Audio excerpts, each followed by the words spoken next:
Hello friends, welcome to my channel clinical biochemistry with doctor P K Prabhakar. आज जो हम बात करने वाले हैं वो कंपेयर करने वाले हैं तीन अलग अलग वैक्सीन के बारे में जो कोविड-19 के लिए इंडियन गवर्नमेंट ने अप्रूव करा है। वो है कोवैक्सीन, कोविशील्ड एंड स्पुतनिक। हम ऑलरेडी कोवैक्सीन एंड कोविशील्ड को यूज कर रहे हैं फ्रॉम 16 जनवरी। स्पुतनिक को 13 अप्रैल को गवर्नमेंट ने अप्रूव करा है फॉर यूजेज, इमरजेंसी यूजेज के लिए। अभी इसकी यूटिलाइजेशंस स्टार्ट नहीं हुई है, सो हम बहुत जल्दी इसको यूज करने जा रहे हैं। सो डिफरेंट पैरामीटर्स पे हम जो कंपेयर करेंगे, so these three vaccine will be evaluated on different parameters. So सबसे पहले हम देखेंगे तीनों वैक्सीन है क्या और इसकी केमिकल कंपोजिशंस क्या है। सो हमारे पास ये तीन वैक्सीन हैं। पहला है कोवैक्सीन जो कि इसका केमिकल फॉर्मूले का नाम है BBB-152। सेकंड जो वैक्सीन है वो है कोविशील्ड जिसके केमिकल फार्मूले का नाम है CHAdOx1 nCoV19। CHAd means this is AD means adeno virus, OX means Oxford. वो हम आते हैं बाद में बताते हैं आपको कि what is the significance of these terms. And Sputnik के वैक्सीन का नाम है गैम कोविड वैक। गैम मीन्स गैमेलिया, वो कंपनी का नाम है। अब कोवैक्सीन एंड कोविशील्ड को इंडियन गवर्नमेंट ने DGCI ने ऑलरेडी अप्रूव करा है 3 जनवरी 2021 को, और 16 जनवरी से ये in special category for emergency use के लिए अप्रूव करा था। तो 16 जनवरी से इसकी यूटिलाइजेशन हमारे इंडियन गवर्नमेंट ने इंडिया में हमने वैक्सीनेट करना शुरू करा था। और स्पुतनिक V वैक्सीन की अप्रूवल जो हुई है वो 13 अप्रैल की हुई है। तो once it will reach to India और it will be procured in India, then its vaccination will going to start. अब हम अलग अलग पैरामीटर पे पहले बात करेंगे। पहले सबसे पहले हम देखते हैं कि तीनों वैक्सीन का डेवलपर कौन है, who has developed it, and इसकी मैन्युफैक्चरिंग यूनिट कहाँ, मैन्युफैक्चर कौन करने वाला है। सो सबसे पहले कोवैक्सीन को डेवलप, ये कम्प्लीटली इंडिजिनस वैक्सीन है जिसका development as well as production India में ही हो रही है। तो कोवैक्सीन को डेवलप किया गया है Indian council of medical research जो इंडियन गवर्नमेंट की ऑर्गेनाइजेशन है, plus national institute of virology. So ये दोनों organizations along with the its manufacturer that is Bharat biotech, उनके साथ मिलकर इस वैक्सीन को डेवलप किया गया है। कोविशील्ड वैक्सीन है जिसकी डेवलपमेंट इंडिया में ना होकर UK में हुई है, बस उसकी मैन्युफैक्चरिंग यूनिट इंडिया में भी है। तो कोविशील्ड की जो डेवलपमेंट भी है वो एस्ट्राजेनेका जो फार्मास्यूटिकल इंडस्ट्री है और ऑक्सफोर्ड यूनिवर्सिटी, ये दोनों ने मिल के किया है। और प्रोडक्शन के लिए इंडिया में जो प्रोडक्शन की अप्रूवल है वो है सीरम इंस्टीट्यूट ऑफ इंडिया के पास। तीसरी वैक्सीन जो अभी हमने अप्रूव करा है, इंडियन गवर्नमेंट ने अप्रूव करा है, वो है स्पुतनिक V। स्पुतनिक V अगर नाम हम देखेंगे तो ये नाम है जो सबसे पहले रसिया ने, ये रसियन वैक्सीन एक्चुअली। सो ये Sputnik V, this is V, this is not 5, तो ये याद रखिएगा आप।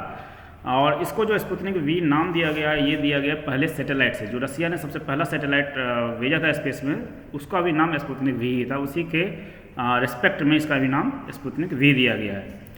तो रसियन गवर्नमेंट की ऑर्गेनाइजेशन है Gamaleya research institute of epidemiology and microbiology, they have developed this vaccine and इसकी प्रोडक्शंस भी अभी वही कर रही हैं।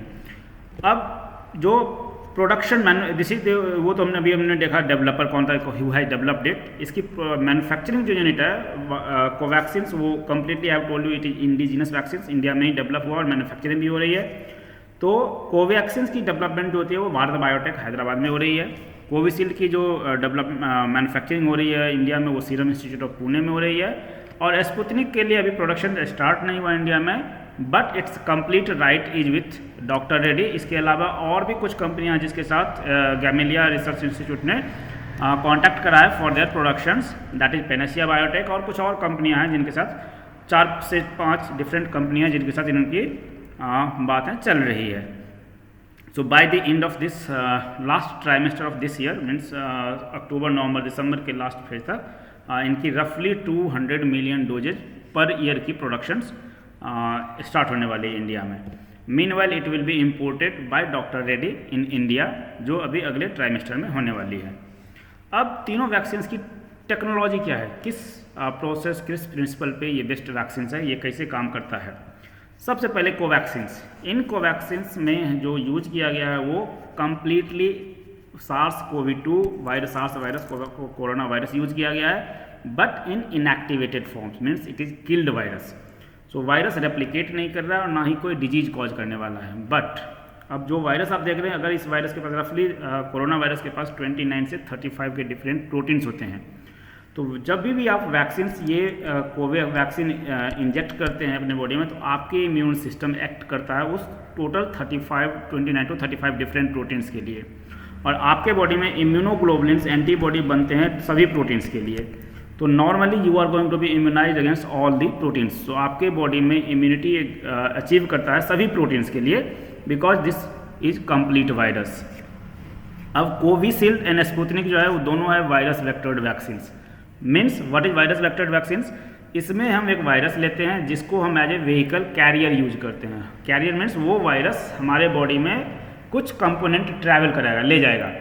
अब वो कंपोनेंट क्या होगा, उसके लिए हमने यूज किया दोनों जगह पे इस 29 to 35 जो भी प्रोटीन हमने देखा है उसमें से एक प्रोटीन है जो स्पाइक प्रोटीन है, जिसके सहारे कोरोना वायरस हमारे सेल्स को रिकॉग्नाइज करता है और बाइंड करता है, उसको बोलते हैं स्पाइक प्रोटीन। तो इस स्पाइक प्रोटीन के लिए जो आरएनए रिस्पॉन्सिबल है कोरोना वायरस में, हम दोनों जगह वो आरएनए यूज किया गया है।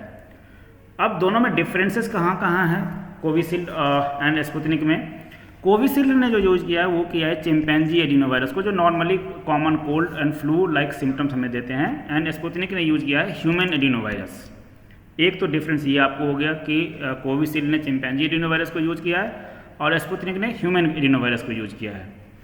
अब कोविशील्ड की जो 2 डोज हमें चाहिए, सो कोविशील्ड ने एक ही तरह का वायरस यूज किया है, चिंपैंजी वायरस, और दोनों डोज में एक ही तरह का वायरस को हम लेते हैं। जबकि स्पुतनिक ने 2 डोजों के लिए अलग अलग वायरस यूज किया। यहाँ इन्होंने AD26 एडिनोवायरस को यूज किया है और सेकेंड डोज के लिए इन्होंने AD5SU को यूज किया है। सो स्पुतनिक अगर हम वैक्सीनेट करते हैं, अपने आप को लेते हैं, तो इसमें हमारे जब हम ये अपने बॉडी में ये इंजेक्ट करते हैं एडिनोवायरस 26A, तो हमारा बॉडी एंटीबॉडी बनाएगा 26AS के लिए। बट सेकेंड टाइम में जब हम एडिनोवायरस 5 लेंगे तो इसके अगेंस्ट में वो एंटीबॉडी जो हमने पहले बनाया था इसके लिए वो काम नहीं करेगा, तो हमारी इम्यूनिटी इसके लिए फ्रेश इम्यूनिटी है गेन होगी। तो इस वायरस के इफेक्ट पे कोई फ़र्क नहीं पड़ेगा। दोनों वायरस रेप्लिकेशन नहीं करता है, ना तो ये रेप्लिकेट करेगा ना ये रेप्लिकेट करेगा। दोनों में रेप्लिकेशन डिफिशियंसी होती है, रेप्लिकेशन वाले जीन्स को हमने हटा दिया रहता है, या it is called as recombinant vaccines. तो दोनों वायरस रेप्लिकेट नहीं करने वाला है, तो डिजीज नहीं कॉज करेगा। दोनों में सिर्फ एक प्रोटीन ही है, तो आपको जो इम्यूनिटी गेन होगी वो सिर्फ इस प्रोटीन के अगेंस्ट में होगी, ना कि उस 29 प्रोटीन्स के लिए। जो डिफरेंस मेजर था वो था कि what vector they have used it. So Sputnik ने यूज किया ह्यूमन एडिनोवायरस को एंड कोविशील्ड ने यूज किया चिंपैंजी एडिनोवायरस को। कोविशील्ड की जो दोनों डोज है, दोनों डोज की फॉर्मूला सेम ही है, जबकि स्पुतनिक की जो दोनों डोज की फॉर्मूला है वो फॉर्मूला अलग अलग है। फॉर्मूला अलग अलग क्या है? दोनों में उन्होंने 2 अलग अलग वेक्टर्स को यूज किया, 2 अलग अलग कैरियर को, ट्रांसपोर्टर को यूज करा है। इसके अलावा जो हम अगला चीज़ देखने वाले हैं वो है दोनों के लिए कितनी डोजेज चाहिए। सो 3 वैक्सीन हैं, तीनों वैक्सीन जो हम इंडिया में यूज करने वाले हैं, ये तीनों वैक्सीन की 2 डोजेज चाहिए होती है हमें। दोनों डोजों की ड्यूरेशंस अलग अलग होती है। अगर आप कोवैक्सीन की डोज देखेंगे तो पहला और दूसरे डोज के बीच में हमें कम से कम 4 से 6 सप्ताह का अंतर होना चाहिए। मीन्स पहला डोज अगर आप जिस दिन लेते हैं उसके 4 से 6 सप्ताह के बाद आपको सेकेंड डोज लेनी पड़ेगी। 4 से 6 सप्ताह मतलब 28 से लेकर के 42 दिन का गैप होना चाहिए in case of Covaxin. Covishield के लिए पहले हमारे पास 6 से 8 सप्ताह का गैप था, बट इसको गवर्नमेंट ने इंक्रीज कर दिया। वो अब पहले 4 से 6 सप्ताह का गैप था, बट अब ये इंक्रीज होकर के हो गया 6 से 8 सप्ताह। तो हम जो अब सेकेंड डोज लेंगे वो लेंगे 42 से 56 डेज के बीच में सेकेंड डोज। सो पहला डोज 0 डेज पे और सेकेंड डोज 6 से 8 वीक के बीच में। स्पुतनिक की 2 डोज हमें चाहिए, वो चाहिए 21 डेज के गैप पे। तो सभी की 2 डोज चाहिए, बस दोनों की डोज की ड्यूरेशंस अलग अलग है, दोनों की टाइम स्पैन्स अलग अलग हैं। अब जो कोवैक्सीन की है, दोनों डोज के लिए सेम फार्मूला यूज किया गया है। मैंने एक ही तरह का कंपोनेंट हम 2 बार लेते हैं। कोविशील्ड में भी सेम फार्मूला यूज किया गया, मतलब दोनों टाइम हम सेम फार्मूला यूज करते हैं। जबकि स्पुतनिक में 2 डोज लेते हैं और दोनों की फार्मूला अलग अलग है। आपने ऑलरेडी देखा है कि फर्स्ट डोज में हमने लिया था वो AD26 एस को हमने यूज किया था, इसके अंदर में हमने RNA डाला था for spike protein. Second dose में हमने AD5S लिया था, जिसके अंदर में हमने RNA का स्पाइक प्रोटीन के लिए RNA डाला था। तो स्पुतनिक के दोनों डोज की फॉर्मूला अलग अलग होती है। सो ये एक डिफरेंस हुआ। नेक्स्ट डिफरेंस जो है वो है इनकी इफिकेसी में। अब कोवैक्सिन ने जो क्लेम कर रहे हैं वो इफिकेसी क्लेम कर रहे हैं 81%। इसकी इफिकेसी इन्होंने थर्ड फेज की इफिकेसी 3 मार्च को डिक्लेयर करी है जो है 81%। कोविशील्ड ने अपनी इफिकेसी अलग अलग जगहों पे अलग अलग तरह की शो करी है, but in Indian continent it is 871%। और स्पुतनिक की जो एफिकेसी है वो 91.6% है। कहने का मतलब ये हुआ कि इंडिया में जो हम 3 वैक्सीन यूज करने जा रहे हैं उसमें सबसे ज़्यादा एफिकेसी जो होगी वो स्पुतनिक वी वैक्सीन की होगी। और वो इसीलिए होगी, इसलिए भी हो सकती है कि उनकी 2 डोजों की कॉम्पोजिशंस जो है वो अलग अलग है, दोनों डोज की फार्मूला अलग अलग है। अब अभी तक पूरी दुनिया में 3 तरह की वैक्सीन है जिसकी 90% से ज़्यादा एफिकेसी है। 2 वैक्सीन हैं जो mRNA बेस्ड वैक्सीन है, एक है मॉडर्ना की और दूसरा है फाइजर की। सो वो दोनों मॉडर्ना एंड फाइजर वाली वैक्सीन जो है वो mRNA बेस्ड वैक्सीन हैं, जबकि स्पुतनिक जो है virus vectored vaccine. So among all the virus vectored vaccine इसकी एफिकेसी हाईएस्ट है। तो ये हमारे लिए खुशी की बात है कि हमारे पास एक 90% से ज़्यादा एफिकेसी वाला वैक्सीन अवेलेबल होने जा रहा है। अब इस डाटा को हम ट्रस्ट कैसे करें, इसके लिए कोवैक्सिन ने फेज 2 डाटा जो है उन्होंने पब्लिश करा था द लैंसेट जर्नल में, और फेज 3 डाटा है जो पीयर रिव्यूड नहीं है, it means it has not been verified by third sources, third kind of parties. Covishield और स्पुतनिक की दोनों के इंटरिम जो थर्ड फेज की डाटा है वो लैंसेट में पब्लिश हो चुकी है, जिसकी डाटा ऑलरेडी अवेलेबल हैं। इसके अलावा जो और भी जहाँ डिफरेंसेस है वो है स्टोरेज एंड पे। अब कोवैक्सिन एंड कोविशील्ड जो है दोनों लिक्विड फॉर्म में आते हैं, तो नॉर्मली इसकी सेल्फ लाइफ थोड़ी कम होती है। और जो स्पुतनिक है वो पाउडर फॉर्म में आती है, मतलब फ्रीज ड्राइड फॉर्म में आती है, बहुत कम टेम्परेचर पे इसको ड्राई किया जाता है, तो इसको बोलते हैं फ्रीज ड्राइड फॉर्म। तो नॉर्मली इसमें वाटर कंटेंट नहीं है, तो इसीलिए इसकी सेल्फ लाइफ या स्टोरेज टाइम बहुत ज़्यादा होती है, आप इसको ज़्यादा दिनों तक स्टोर कर सकते हैं। सभी को अगर मुझे रेफ्रिजरेट करना पड़ेगा तो नॉर्मली हम प्रिजर्व कर सकते हैं 2 से 8 डिग्री सेंटीग्रेड पे। इसकी एडवांटेज ये है कि हम जो मिडिल इनकम वाले कंट्री जितने भी हैं या डेवलपिंग कंट्री या अंडर डेवलप्ड कंट्री हैं, वहाँ कोल्ड चेन वायरस वैक्सीन की प्रिजर्वेशंस या कोल्ड चेन ट्रांसपोर्टेशन के लिए उतनी डेवलप नहीं होती है, तो वहाँ हमारे पास उतनी ज़्यादा सोफिस्टिकेटेड सिस्टम्स नहीं होते जिसमें मैं वैक्सीन को प्रिजर्व कर सकें। इसीलिए अगर मैं वैक्सीन को नॉर्मल फ्रिज में रेफ्रिजरेटर में रख सकूं या उस टेम्परेचर पे रख सकूं, तो ये फ्रिज तो ऑलमोस्ट हर घर में अवेलेबल होता है। तो आपको इसको प्रिजर्व रखने के लिए, संभाल कर रखने के लिए बहुत ज़्यादा एफर्ट लगाने की ज़रूरत नहीं है। तो इसीलिए ये तीनों वैक्सीन जो है जो नॉर्मल रूम फ्रीजर टेम्परेचर पर आप रेफ्रिजरेटर रख सकते हैं, तो ये एक एडवांटेज है फॉर दोज कंट्री जहाँ डेवलपमेंट उतनी ज़्यादा नहीं हुई है और मिडिल इनकम कंट्रीज हैं। इसके अलावा अब एक रीज़न ये तो हुआ कि जो हम ले रहे हैं वैक्सीन्स, अभी आपने देखा होगा बहुत सारे वेरिएंट्स आए हैं वायरस के, कोरोना वायरस के। 3 तो कॉमन वेरिएंट्स हैं, जैसे south African variants, UK variants and Brazilian variants. तो अब क्वेश्चन ये आता है कि अगर हमने ये ही वैक्सीन हमने लिया है तो ये वैक्सीन किसी नए स्ट्रेन और वेरिएंट्स पे काम करेगा कि नहीं करेगा। अब इसके लिए कोई डाटा हमारे पास अवेलेबल नहीं है, साइंटिफिक डाटा जो क्लेम कर सके कि हाँ ये काम कर रहा है और ये नहीं काम कर रहा है। जो भी चीज़ें अवेलेबल है वो on the basis of the claim which that manufacturer और डेवलपर इज डूइंग। तो कोवैक्सिन की डेवलपमेंट ICMR के मिलके हुई, तो ICMR क्लेम कर रहे हैं कि this Covaxin will work against the all the new strains. अब वो इसीलिए कर रहे हैं बिकॉज इसमें हमने सारे के सारे प्रोटीन ले लिए हैं।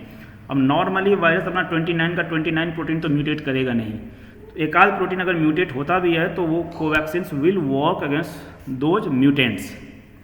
कोविशील्ड ने कोई क्लेम नहीं करा, इन्होंने बोला कि हमारी वैक्सीन जो है वो आपकी हॉस्पिटलाइजेशन रेट को इम्प्रूव कर देगी, मतलब आपकी हॉस्पिटलाइजेशन और सीरियस डिजीज़ की सीरियसनेस थोड़ी कम हो जाएगी। स्पुतनिक वी है जो उनका क्लेम है कि this vaccine Sputnik V is the most effective against the UK variants.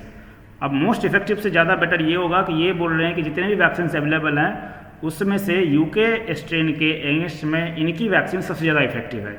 तो स्पुतनिक वी सबसे ज़्यादा इफेक्टिव वैक्सीन है against UK variants, but at the same time ये उतनी ज़्यादा एफिकेसी नहीं शो करती है साउथ अफ्रीकन वेरिएंट्स के लिए और ब्राज़ीलियन वेरिएंट्स के लिए।